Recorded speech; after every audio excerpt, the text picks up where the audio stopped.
Hey, what's up guys? So in this video, we will see how to enable smart call on the Oppo A5x.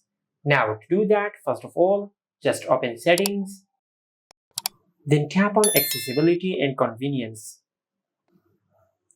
From here, you will find the option of gestures and motions. Just tap on it. Now at the end of this page under motion, you will find all the smart call features on your Oppo phone.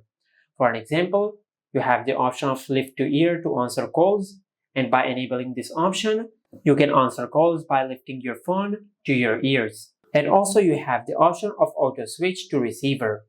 And by enabling this option, your call will automatically switch from speaker to the earpiece when you lift your phone to your ear.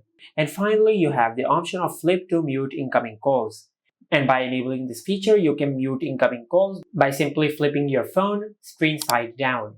And this is how you can enable smart call on the Oppo A5x. Make sure to like, comment, and subscribe. Thank you for watching.